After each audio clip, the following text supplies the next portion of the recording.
So welcome to Grantwriting for Teens, and truly the adults who support us too. It's a really basic overview of grant writing, something that so many of us have seen as this horrible cloud around because it's sort of a little bit scary, walking in the unknown, not knowing what's going to happen, applying, telling everyone your business about what you need and how much money you need.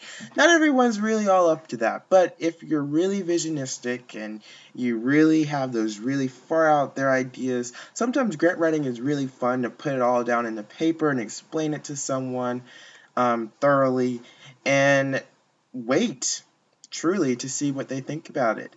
And if that's what they want to fund and support and get behind, which is really cool to some people. And to be honest, as an environmentalist or as a civic leader, we're going to need to tap into a lot of different resources, and grant writing is just one of them. So if you just want to take some things, some really cool stuff from this, and maybe you decide, I love grant writing, let's do it. What's next? And you'll come to Greening Forward, or you'll come to me, and I'll present my contact information, um, and we'll continue to talk about that, which would be really cool. I can send you this PowerPoint if you need to. But I'm the CEO of Greening Forward, and we are a youth-driven environmental network. And we're really empowering young people across the globe to find their passion for the planet and catalyze that. And sometimes they're lacking these funds and these resources and these skills to be able to take their environmental projects, their ideas, to the next level. And Greening Forward helps out a lot with that, and I help manage the staff who does a lot of the programmatic and direct work with these young people across the world, and also making sure they have the tools and resources. As CEO, I do a lot of the fundraising and a lot of the bookkeeping and all of the financial stuff and behind the scenes stuff, leadership it takes to put this network to work truly. So when you're thinking about grant writing, this is really cool process to follow. And you're going to realize that throughout this short webinar, I'm going to pose a lot of different questions. And this is where it all starts, to be honest. Because this is really great. We're going to be missing a couple of questions that I'm going to pose to you later. But just to get you thinking, does the funder give in my subject area? Not? Stop. These are some really cool things to look after, because some of us don't think of these questions, we don't answer them, and then we go down to the application or proposal process and we're like, hey, fund us. We get this response, they say no, and we don't know why. We really didn't think through it, and I really like this process here because it truly makes you think through everything, the entire scope and product chain, if you want to call it that, of from starting to an idea to actually getting it funded, which is really cool. So the funder can accept applications or proposals. If yes, then you're going to determine board dates and deadlines, because they want to have your applications a little bit earlier than their board meetings where they come together and they make those tough decisions together. Determine special instructions. Sometimes that can be, we want your margins to be 1 inches, which is the case for most. Determine the best method of initial approach. I remember calling a small family foundation, and the number that was listed there was their house number. So this lady had really a lot of grandchildren, and every last single one of their voices was in the voicemail. So you could tell that this was very small, and maybe that wasn't the best time to call, or maybe they don't need to be called at all. Try email, try another way of contacting them if you have questions. Because you certainly don't want to call their house number and they're in the middle of dinner, and then they're going to remember um, your call and how you were very puzzled or confused, like, oh, I really wasn't expecting this sort of thing. So be careful about that. Review the organizational personal history with the funder. If they denied you before, you're going to want to try to show them you've grown somehow. Maybe you're going to ask, maybe that question, you're going to know why you got defunded. And if you didn't, then just let the program officer or whoever from that foundation or business know that you're applying again and you want to know how you can strengthen your application for next time. Don't be afraid to contact the people that are part of these foundations and corporations and nonprofits that are giving you the money. And making sure you understand their philosophy, their goals, and even their trends. If they have this really, I know like the Rockefeller Family Foundation has this really cool graph online that shows them how ever since like 2006 or some time ago, how they've given up their millions of dollars, because they have a lot of it, in different, whether it was like peacemaking opportunities, or the environment, or sustainable development, or job creation, or women's rights. And it just shows over time how some of them got bigger or some of them got smaller.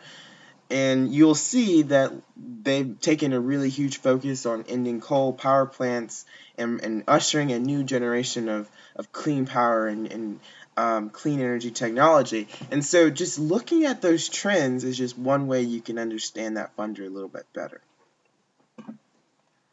And then, okay, going back to the top, sort of, does the funder accept applications or proposals?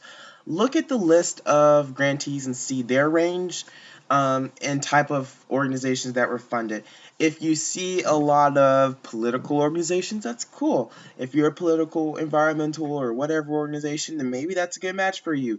If you're seeing a lot of helping military families or giving away scholarships to the next farmers, then maybe proposing to them your little stream water monitoring project is not the best idea. Just get a sense of how much they're funding too, because if you're going after $500,000 from someone that only gives away grants in about 1,000 or 2,000 or 10,000, or maybe they gave away only one big grant. Maybe they have a lot of really small grants and one big grant. That just seems really peculiar. Take attention to those little odd things that you see from a funder. And sometimes you'll find this information by Googling. I don't know why people are sometimes so scared to Google. Google that foundation, Google that program officer. It's not creepy. You're going to find some really cool stuff you'll be able to put in your application. Google the people that they funded. Use some of that language. Understand that language. So, okay, there are some more basic questions that aren't on there, such as how to find foundations to solicit funding from. And I'm going to show you a super cool resource. Let's look at Foundation Finder. This is foundationcenter.org. I love the Foundation Center. They have a lot of cool free resources too. Just check out their website. But if you're trying to find the foundations, foundationcenter.org find funders found finder. That is a tongue twister there. But I just found it by Googling Foundation Center Foundation Finder. Google, use it. You're going to love Google by the time you're done with grants. I love Google. I think it's a lot better than Yahoo. Foundation Finder. You're going to see name, city, state, zip. EIN is employer identification number. Each foundation business has one of these, so it's unique. It's almost like a social security number, except not as private as you might think. For corporations and businesses and nonprofits. So name. What's really cool about this is if your name is Greening Forward, like Greening Forward, you could search Greening, or you could search Forward, which is really cool to find organizations that are giving away grants that have a similar name to you. So wouldn't that be an amazing partnership if Greening Forward was partnered with some organization or business that also had that same name, and we were able to form this really cool partnership just because we had similar names, which is really, really neat. You never know what opportunities might come across just because you share part of a name with someone else. City, state, and zip. Another great thing is I found foundations that live 12 miles down the street from me, which is really cool. In that you can invite them to, you can make the more personal relationship with them if they're local. Maybe their family foundation, this will help you find big foundations, small foundations, whatever. But the ones locally I found, personally, for me, were small. So I even looked into seeing if they had children or grandchildren at my school because it was a weird last name. Don't be afraid to do that, because you don't know. If you go to a small enough school, you might know a lot of different people. Maybe it's a teacher or best friend, and they've put together these small foundations to concentrate their philanthropic efforts as a family that was passed down to them or something. You really do not know until you check out Foundation Finder, and don't be afraid to ask those questions. Get out there and let people know, okay, I'm looking for, what was the name of that foundation? The Pinose family. Does anyone know any Pinoses? We're last name, so hopefully, the search won't be too long if it's truly in a small local community, which I really like about Foundation Finder. So we're going to go past these a little bit. So what do you need to know about the potential funder? Use W-990. So the IRS has a lot of paperwork that everyone has to file. W-990s is one that's very specific to corporations and businesses and foundations. And so here's an example of a W-990. And what's really cool about W-990s is not everybody is going to put their contact information on a website or hand it to you. So Foundation Finder lists some of these W-990s. GuideStar lists some W-990s of foundations and businesses and corporations. And what's really cool is you can tell a lot by a W-990. You can not only get their contact information, you can get some of the program officers' contact information. You can see who they funded, because there'll be a schedule on the end of each W-990. And this is just something you're going to have to play around with, because, again, W-990s are sometimes 100 pages long. This one here is 32 pages long. I've seen W-990s 150 pages long, especially for a big foundation that has a lot of investments. There's gonna be a lot of investment history, a lot of history on their grant making, and not all of that information is going to be relevant. But look at the things to really pay attention to are the mission statements that you can find, the language about just that organization, if there's any in there. Maybe sometimes they'll attach what you need to do if you need to apply for a grant. Sometimes that's in there. You just need to see how much money do they even have? Is this a large foundation or is it a small one? That's all stuff you can find in their W-990. So I encourage you to search. And it's very self-explanatory. It's just going to take some time, but you will come to like W-990s, and it will make you very curious. For example, has anyone ever heard of Khan Academy? Like you can really get truly stalkerish on W-990s, because this just goes to show that everyone has to do this. So the really great guy that is like this really multi-millionaire who put together Khan Academy, his name is Sal. Like his address is in W-990s because Khan Academy is a nonprofit organization. So truly, like if you ever have something you really like about Khan Academy and you really want to reach out to Sal, his information is out there. Same thing with Jeff Foxworthy. He's in Atlanta, Georgia, which is where I am, and I looked at the Foxworthy Foundation. His address is there. I mean, because it's his family address. Or what's the rapper? Ludacris. his address is there because he has a foundation as well. Jack Johnson. These are these. If you really want to get stalkerish, and you know you have a celebrity that has that same passion for, I don't know, Ludacris is helping low-income youth, succeed in leadership, and Jeff Foxworthy is just all over the place. And Jack Johnson is environment. If you know you have someone like that, I mean, I don't know, maybe Foundation Finder can help you find their contact information. But don't forget about this whole process, while doing that, of course. So let's look at strategy and game planning. Take a look at these questions. I'm just going to take a break from talking.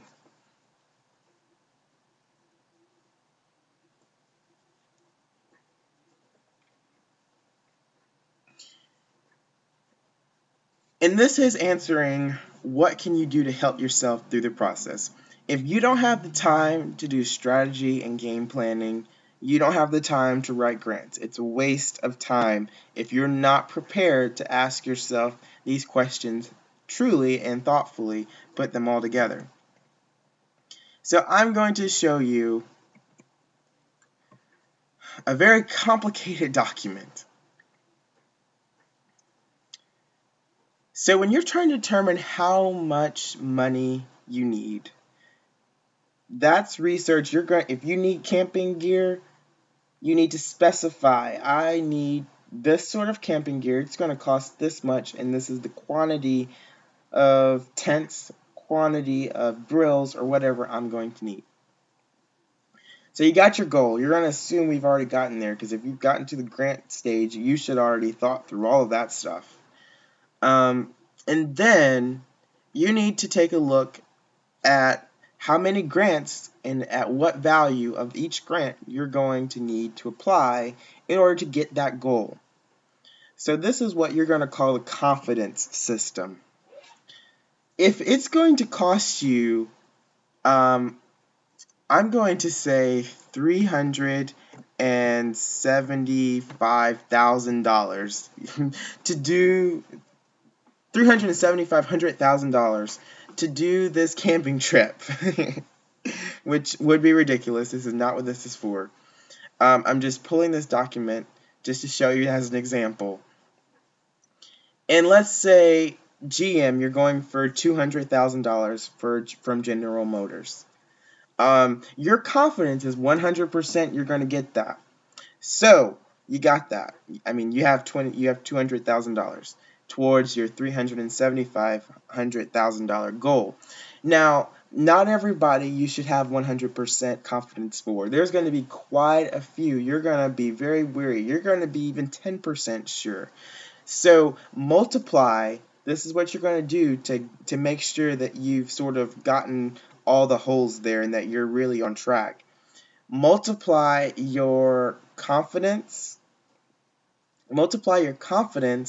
by what you applied for each grant. And if that doesn't equal your goal, then you need to do some adjustments to your confidence levels, or you need to do, but don't lie, just be truly honest with yourself. This is a document that only you should see internally.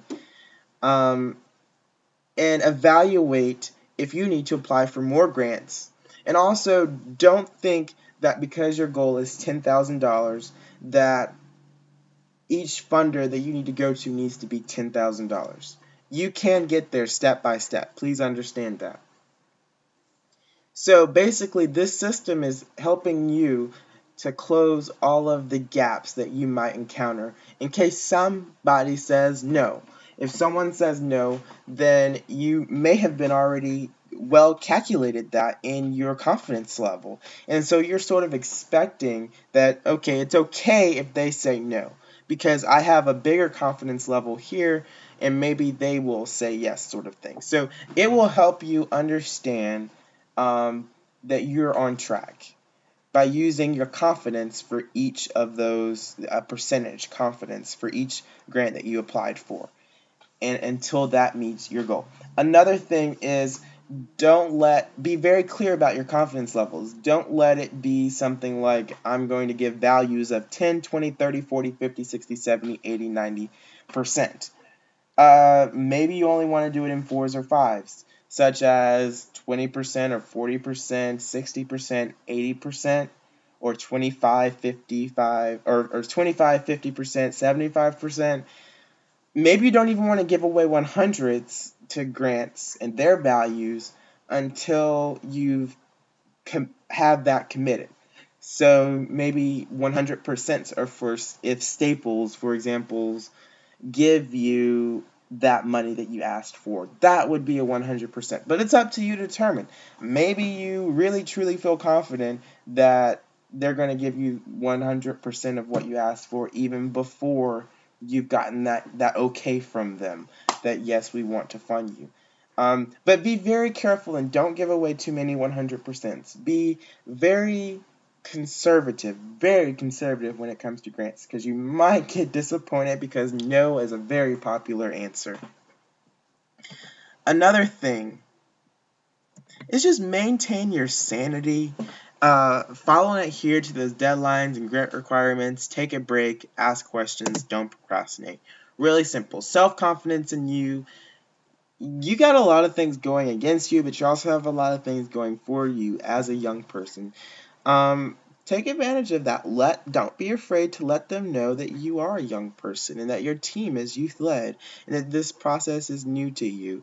But be sure to confirm that you are really serious about this.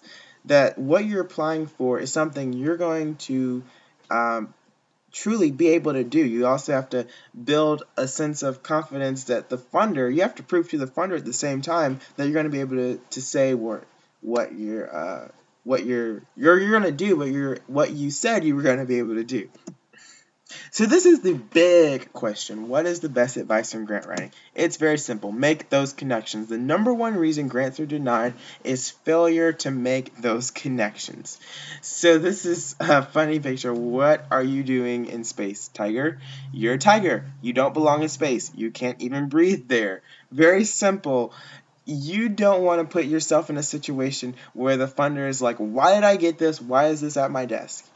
I've reviewed grants and I've also written grants. And maybe sometimes you get that grant at a time where all of these things are going wrong and you're sitting there reviewing grants. I'm pretty sure teachers have this feeling at times too when they're grading papers. It's the same thing. You might not be in the best mood. You might be reviewing this at 1 o'clock in the morning. Who knows? So you want to make sure that you make your grant application clear. Get to the point. Very simple. Answer the questions that they ask. Do what they ask you to do. Don't make the grantor feel like this doesn't even belong here. Making those connections, we talked about it with the name sharing sort of thing, but read the mission, read their motto, read their history. That shared geographic focus, are they looking for people in the state of Georgia? Or are they looking for just people in the United States or the Southeast or wherever? Be very clear with yourself about where they have their focus and make sure that you share that most definitely in your proposal. And here's one thing, don't lose sight of yourself and your vision while trying to make these connections. If a funder is only in the Southeast, they want to fund projects in the Southeast, then don't say, okay, if you're in Washington, don't say that you want to start a program in the Southeast just because you want to get that funding. I mean, sometimes that might work for people, but be very careful and try not to do that so much. Make sure you're consulting with other people in your organization when you try to make those decisions. But don't let just a funder and what they want from you to change who you are, your organization, what that is. And sometimes you can be very flexible. For example, when Johnson Ohana Charitable Foundation funded Greening Forward, they told us from the beginning that they have a new focus on plastic-free initiatives. Greening 4 began thinking with our youth council, can we really handle something like that? Can we do a plastic-free initiative? So yes, we were able to do that. And so that was a really neat opportunity to fund something totally new with them, but still keeping in line with what our organization wanted to do. And what's really cool is you can use this language, this just grab language, and we call that buzzwords. You see words repeated very often. You see words that are really unique to that funder. Use that language when describing your program. Your program, because if you truly share it, it shouldn't really matter. If they used, for example, I remember using this really great, Wallace Global had this really great way of describing human and biological interactions and described that our planet is increasingly interdependent on between human and ecological systems. And that's great language to include in your program. Okay, our program is helping young people to see that interdependence. I mean, use that language that they have given you almost in a sense in their website, in their W990. Be very careful and be very about that. Very cognizant about that. So understand their motives for giving, and this is all under the big question. Um, what is the big deal about grant writing? Foundations, they give for social change. Families come together, they see a need isn't being met, they want to make their mark on the planet almost. That's truly what the typical motive for giving for a foundation is. Corporations, where they are looking more at a corporate responsibility side, they want their customers to see that they're giving. They want their employees to see that they're giving. And this is just a way of them doing that in a very high profile arena.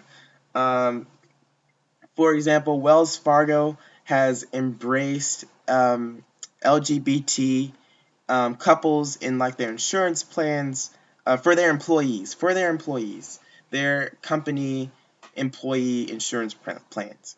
Really progressive about LGBT couples that work for them. So those employees want to see, that continued. And a really great area that Wells Fargo is doing that is in offering grants to LGBT organizations. And that's one area that they're doing that. Government officials are looking to make grants because they want there's something that they might see that's missing. The EPA gives a lot of great grants because the environment is huge and they really need people to be their eyes on the ground in funding organizations to do work that they may not that they may need help in is really cool, and they're meeting a public need. That's where governments give grants. So where did Stick Girl go wrong? This is just our quick review. There is a foundation in your area that's massive and requires a project to need at least $20,000. Your project is focusing on building a small community garden. So let's apply anyway. We could use all of that extra money. Well, maybe we can come up with some random figures to fill in the requirement. Or let's say that our bees are really, really big. I'll give you a chance to answer. You can pause the video if you like. The answer is most definitely none of those. If you if you don't have a project that really needs $20,000, make sure that you're not applying for a grant that asks you to start there. You could consider those things, and this is what I was talking about earlier about making sure that you're meeting the funder's needs, but also your organization's needs at the same time. So be very careful about that. There's a foundation in your area that's massive and requires a project to need at least $20,000. Your project is focusing on building a small community garden. Well, I know a guy who knows a guy, or bake sale time, or look into grant writing. And the question here is also a trick question. I I just love throwing trick questions at you. I love using wrong examples as an amazing example to show what's right. Because truly, if you're not a really great grant writer, if you're not a really great grant writer, you can say, um, you can say, bake sale time, which is perfectly fine. And I just want to I realize that there's a mix up here. Um, I just repeated the question twice. I think this question was actually supposed to say, um, you need $20,000. What should you do? If you're looking to find, I guess, what's your next steps if you're looking to find money for a project? I guess it was worded similarly, but it's not the same question. So, but number two is not what was supposed to be there. But we get that idea. Okay, where does it go wrong this time? This foundation rejected our grant. What happened? Let's write an angry letter. I'm never writing a grant again. Just give up on the process altogether. What a horrible foundation for not giving me money. First of all, don't make this a personal problem. Don't take it personally. Be very careful about that. Be very humble. Reach out. Ask them where did I go wrong? Maybe they'll give you clues to that in your rejection letter. There's so much going on, and the deadline is due in only a few hours. Have a panic attack, rush through the grant. Don't rush through the grant, most definitely the wrong answer. No one really wants to choose to have a panic attack, so be very careful about that as well. So thanks for joining us for this call. I want to thank you very much, and you can always reach out to me at corbon@greeningford.org. Um, I will be around for questions, and I also wanted to put in this pitch to find Greeningford on Facebook. I'm not sure why this wasn't in here earlier. Because we're very active on social media and would really love for you to tell all of your friends and family about how you had such an amazing time learning how to write grants with Greeningford. Just shout us out on Facebook and Twitter.